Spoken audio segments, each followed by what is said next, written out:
చాలామందికి ఇదొక పెద్ద సందిగ్ధం అయిపోయిందండి. దేవుడు మౌనంగా ఉన్నాడేంటి? దేవుడు నాకు జవాబు ఇవ్వట్లేదేంటి? మీకు వచ్చినటువంటి ప్రశ్న ఎప్పుడైనా? అవును, దేవుడు మనకెప్పుడు కూడా రోడ్ మ్యాప్ ఇచ్చి, లేకపోతే మనకి ఏదో ఒక గూగుల్ మ్యాప్స్ చూస్తూ ఉంటాం కదా, అది ఇట్లా ఇక్కడికి వెళ్తే ఇక్కడ నుండి స్టార్ట్ అయ్యి అక్కడికి వెళ్తే డెస్టినేషన్ అని చూపిస్తుంది. మన జీవితంలో మనం కూడా అనుకుంటాము, ఇక్కడ స్టార్ట్ అయితే నా డెస్టినేషన్ ఏంటో దేవుడు నాకు చూపిస్తే బాగుండు అని అనుకుంటాం. We feel like if only God can show me, if only God can show me where I'm reaching, if only God can tell me what I'm going to do. దేవుడు నాకు చెప్తే, దేవుడు నన్ను నడిపిస్తే, దేవుడు నేను చేరవలసిన స్థలంలోకి నన్ను చేర్పిస్తే అది చాలు అంటారు.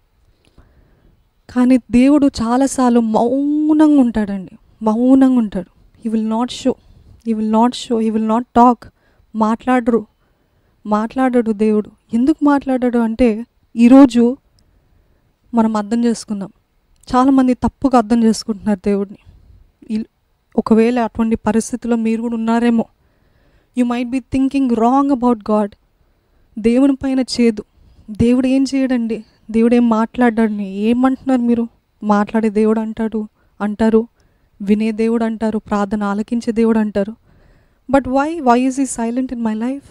Why is he so silent in my life అని అనుకుంటున్నారేమో. Might be thinking, why is God so silent?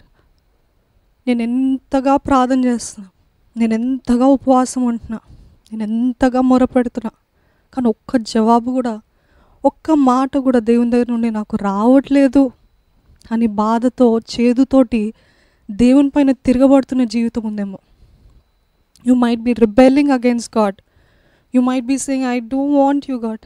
నిజంగా విసిగిపోయి ఉన్నానయ్యా, వేసారిపోయి ఉన్నానయ్యా, నాకు వద్దయ్యా, ఇంకా చాలయ్యా, ఈ భక్తి వద్దు, ఈ జీవితం వద్దు, ఈ ఫాస్టింగ్ వద్దు, ఇదేమొద్దు. ఐ నో నేను ఎంత మాట్లాడినా, నేను ఎంత ప్రార్థన చేసినా, you won't listen to me అని చాలామంది దేవుని పైన అలుగుతూ ఉంటారు, కోప్పడుతూ ఉంటారు, తిరగబడుతూ ఉంటారు. ఒక చేదైన భావం దేవుడు అంటే ఒక లేనే లేడు అని విసిగిపోయి ఉంటారు. అయితే దేవుడు అంటున్నాడు, this is the season of my silence, this is the season of my silence. ఈ కాలం అంతా నేను మౌనంగా ఉండే సమయం. ఎప్పుడు నీకు అర్థం కాదు, యేసుప్రభు ఈ లోకంలో అంటాడు కదండి, నేను ఇప్పుడు ఏం చేస్తున్నానో మీకు అర్థం కావట్లేదు, కానీ తర్వాత you will understand it all. తర్వాత మీకు బాగా అర్థం అవుతుంది. దేవుడు మౌనంగా ఉన్నాడు అని అనుకుంటున్న సీజన్లో మీరు ఉన్నట్లయితే 3 విషయాలు జరుగుతున్నాయి మనకు కనపడనివి. సూపర్ న్యాచురల్ రెల్మ్లో, ఆత్మీయ రంగంలో జరుగుతున్నాయి. మొదటిగా ఏంటిది తెలుసా అండి? ఆయన మనలో కార్యం జరిగిస్తున్నాడు. ఏంటా కార్యం అంటే, ఆయన పాత్రగా మనల్ని మలుచుకోవడానికి, ఆయన ఇష్టంగా మనల్ని మలుచుకోవడానికి. కానీ ఒకవేళ మనకి అతి తొందరగా చూపిస్తే, బయలుపరుస్తే అది మనకి సరికాదు. We will never understand. Okay, we will be excited. ఒకవేళ ఎక్సైట్ అయ్యి అండర్స్టాండ్ చేసుకొని దేవుడు ఉద్దేశాన్ని పాడు చేస్తున్నామేమో. Maybe we will spoil his plan. అందుకని దేవుడు ఏం చేస్తాడు తెలుసా? మౌనంగా ఉంటాడు. కానీ బిహైండ్ ద సీన్స్ మనకి కనపడదు, కానీ ఆయన ఏం చేస్తున్నాడంటే మనలో ఆయన కార్యాన్ని జరిగిస్తున్నాడు. So he's silent. ఆయన ఎందుకు మౌనంగా ఉన్నాడంటే, రాబోతున్న దానికి మనల్ని సిద్ధపరచడానికి, రాబోతున్న దానికి కావాల్సిన క్యారెక్టర్, గుణగణాలు మనలో తీర్చిదిద్దడానికి, సిద్ధపరచడానికి, కట్టడానికి, మనకు కావాల్సిన జ్ఞానాన్ని ఆయన ఇవ్వటానికి ఆయన మనలో కార్యం జరిగిస్తున్నాడంట. మీరు ఏడుస్తున్నారేమో, you might be crying, why are you silent Lord? నా కుటుంబం ఏంటయ్యా, నేనేంటయ్యా, ఎంతకాలం అయ్యా, నా డెస్టినీ, నా డెస్టినేషన్, నా గమ్యము, నా గురి, నా వృత్తి, నా జీవితం ఎట్టెళ్తుందో నాకు అర్థం కావట్లేదు అని ఏడుస్తున్నారేమో దేవుని సన్నిధిలో. కానీ దేవుడు మనం ఎంత ఏడ్చినా కొన్నిసార్లు జవాబు ఇవ్వడండి. ఎంతగా మొరపెట్టినా జవాబు ఇవ్వడు. ఎందుకంటే he knows what he's doing. ఆయనకు తెలుసు ఆయన ఏం చేస్తున్నాడు, ఆయనకు బాగా తెలుసు. నేను ఇప్పుడే వారికి నేను చేయబోతున్న కార్యాలు చూపిస్తే, నేను వారి జీవితంలో చేయబోతున్న ఆశ్చర్యాలు చూపిస్తే గర్వం వచ్చేస్తుందేమో, లేకపోతే టూ ఎక్సైట్ అయ్యి ఉన్న ప్లాన్స్ని నీకు చెడగొడతారేమో, లేకపోతే అందరికీ చెప్తారేమో. He knows what is doing. కానీ మనకు అర్థం కాదు అది. దేవుని పైన తిరగబడుతూ ఉంటాం. You know what is saying? I'm working on you first. నిన్ను నాకు ఇష్టం వచ్చిన పాత్రగా, నిన్ను ఒక వాడుకోగలిగిన పాత్రగా చేయడానికి, నిన్ను ఒక నా మహిమ కొరకు ఒక పాత్రగా నిలబెట్టడానికి ఐఎమ్ క్వైయట్, ఐఎమ్ సైలెంట్. ఒకసారి లూకా సువార్త 2వ అధ్యాయము 52వ వచనం చూద్దామండి. యేసు జ్ఞానమందును వయసు యందును దేవుని దయందు మనుషుల దయందు వర్ధిల్లుచుండెను. ఇక్కడ చూసినట్లయితే యేసు ప్రభు ఈ లోకంలో ఉన్నప్పుడు ఆయన 30 సంవత్సరాల వరకు, 12వ సంవత్సరంలో, like when he was 12 years old ఆయన కనపడ్డాడు. ఇక్కడ అంటే ఆయన తల్లిదండ్రులతో ఆలయంకి వెళ్ళటము, మందిరానికి వెళ్ళటము అలాగా కనపడ్డారు. But from 12th year till 30th year nothing was heard of him. ఆయన ఏం చేస్తున్నాడు, ఏం లేదు. ఇక్కడ ఒక చిన్న మాటలో ముగిచేశారు. ఆయన తెలివిలో, జ్ఞానంలో, వయసులో, మనుషుల దయలో, దేవుని దయలో వర్ధిల్లాడు అని వ్రాయబడి ఉంది. If you see, God was silent the whole time.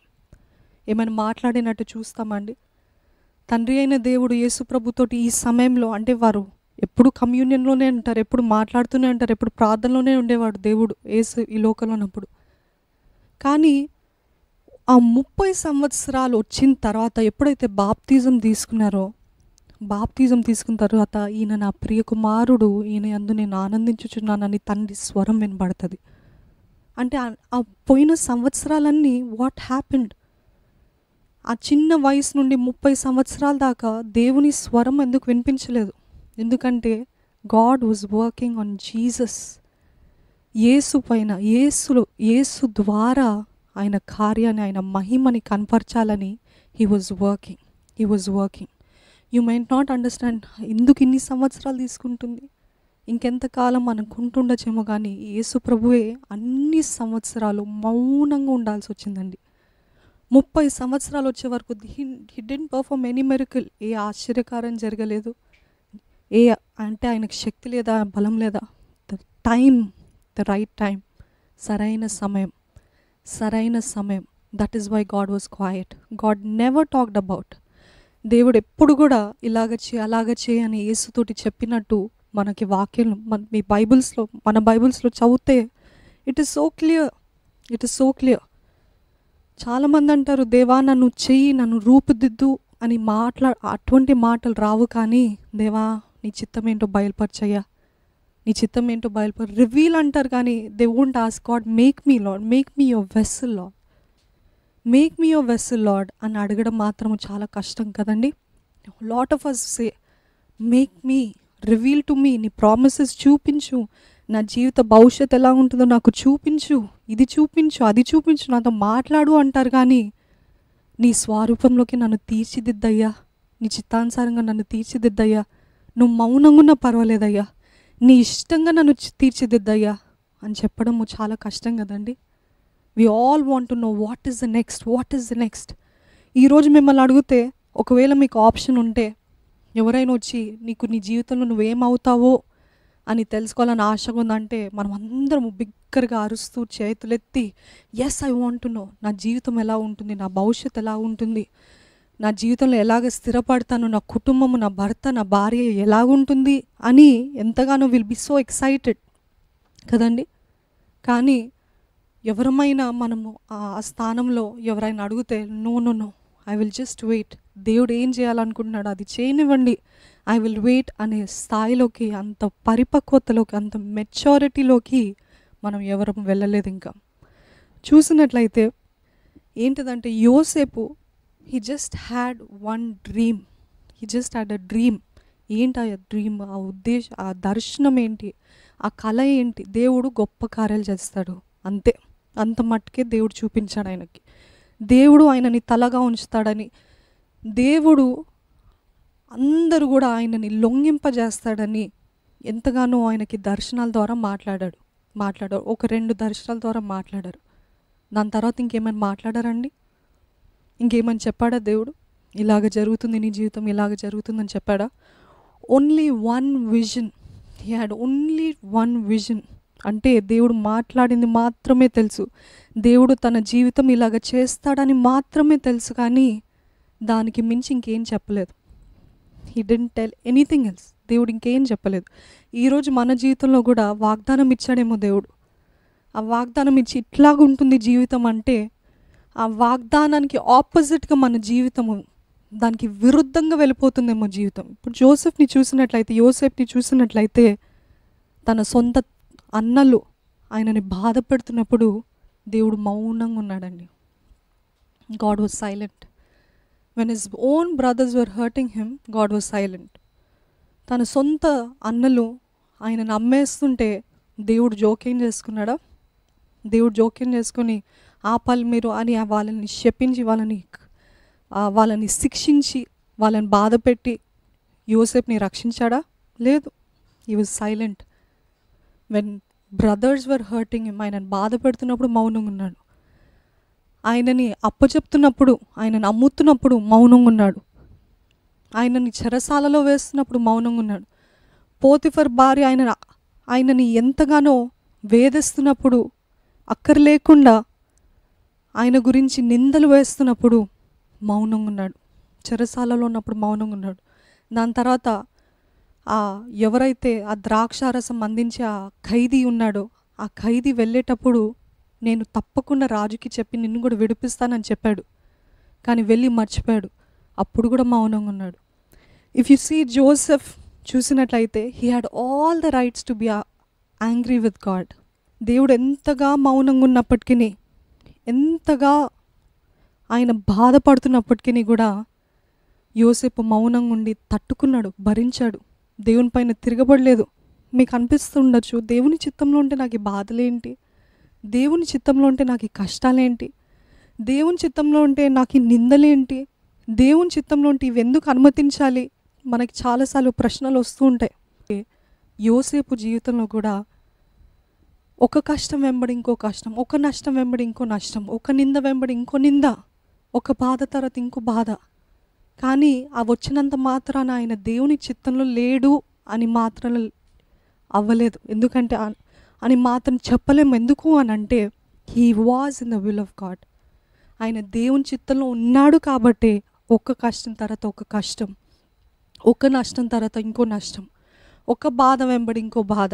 ఈరోజు మీరు అనుకుంటూ ఉండొచ్చు, ఒకటి తర్వాత ఒకటి ఏంటి దేవా, నా ప్రార్థనలు ఏవి, నా ఉపవాసం ఎక్కడ పోతుంది, నా కన్నీళ్ళు ఎక్కడ పోతున్నాయి, నేను చేస్తూనే నా జీవితం అంతా త్యాగం చేస్తూ పరిశుద్ధంగా బ్రతుకుతూ నీకు ఇష్టానుసారంగా బ్రతకాలని నా సాయశక్తిలో ప్రయత్నిస్తున్నానే, కానీ everything is going the opposite way. వెళ్ళేదన్నీ కూడా వ్యతిరేకంగా వెళ్ళిపోతున్నాయి, అన్నీ నష్టంగా వెళ్ళిపోతున్నాయి.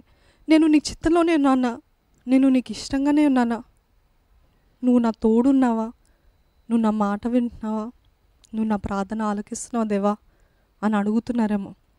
దేవుడు అంటున్నారు, మీరు నా చిత్తంలో ఉన్నారు కాబట్టి ఈ శ్రమలు, మీరు నా చిత్తంలో ఉన్నారు కాబట్టి ఈ బాధలు, మీరు నా చిత్తంలో ఉన్నారు కాబట్టి, ఎందుకంటే ఇవన్నీ కూడా మీలో నా కార్యాన్ని జరిగిస్తున్నాను. మీ లోపల, మీ హృదయం లోపల, మీ జీవితం, మిమ్మల్ని నాకు ఇష్టమైన పాత్రగా నేను చేసుకుంటున్నాను. I'm making you as my vessel.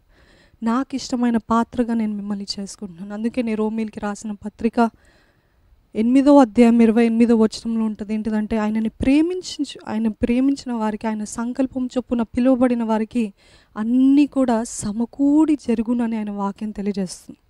Everything will work out to those that love. అందరికీ కాదండి, అందరికీ కాదు, అందరికీ ఏదో దేవుడు జరిగిస్తాడు కాదు. ఎవరైతే ఆయనని ప్రేమిస్తున్నారో, ఆయన సంకల్పం చొప్పున పిలువబడ్డారో, ఆయన ఇష్టానుసారంగా జీవిస్తున్నారో, మీరు ఒకవేళ నిజం డూ యూ లవ్ గాడ్, మీరు దేవుని ప్రేమిస్తున్నారా? మీరు దేవుని ప్రేమిస్తున్నప్పటికీ శ్రమలు వస్తున్నాయా, శోధనలు వస్తున్నాయా? దేవుడు అంటున్నాడు, ఇవన్నీ కూడా సమకూడి జరిగిస్తా నేను. I will work it all out for your good. మీ మంచి కోసం, మిమ్మల్ని మహిమపరచడం కోసం, మిమ్మల్ని ఘనపరచడం కోసం, మీకు మేలైన కార్యం జరిగించడం కోసం, మీకు నా ప్రేమను కనపరచడం కోసము ఇవన్నీ ఒకవేళ అన్నీ వ్యతిరేకంగా వెళ్తున్నాయి, విరుద్ధంగా వెళ్తున్నాయేమో, but I will work it out. To those that love God, అందరికీ కాదు. మీరు ఆయనను ప్రేమిస్తూ ఆయన ఇష్టానుసారంగా జీవిస్తున్నట్లయితే తప్పకుండా ఆయన జరిగిస్తాడంట. మీరు ప్రశ్నించుకోవాల్సింది ఏంటిదంటే, డూ ఐ లవ్ గాడ్? దేవుణ్ణి నేను ప్రేమిస్తున్నానా? అదొక్కటే ప్రశ్నించుకోండి. దేవుణ్ణి నేను ప్రేమిస్తున్నాను. ఒకవేళ ప్రేమిస్తున్నట్లయితే ఫైండ్ రెస్ట్, అంటే నెమ్మదిగా ఉండండి, సమాధానంగా ఉండండి. ఎందుకంటే తెలుసుకోండి, నేను దేవుని ప్రేమిస్తున్నాను, జరుగుతున్న పరిస్థితులు, జరుగుతున్న సిచ్యువేషన్స్ ఇవన్నీ కూడా నాకు అర్థం కాకపోవచ్చు, but my soul rest in peace with God ఉంటుంది. ఎందుకంటే నేను ఆయనను ప్రేమిస్తున్నా. ఈ చెడ్డు కార్యాలు, ఈ కీడైన కార్యాలు ఇవి కూడా దేవుడు మేలుగా మార్చబోతున్నాడని ఆయనలో విశ్రాంతిని తీసుకోండి, విశ్రాంతిని పొందుకోండి అని దేవుని వాక్యం తెలియజేస్తుంది.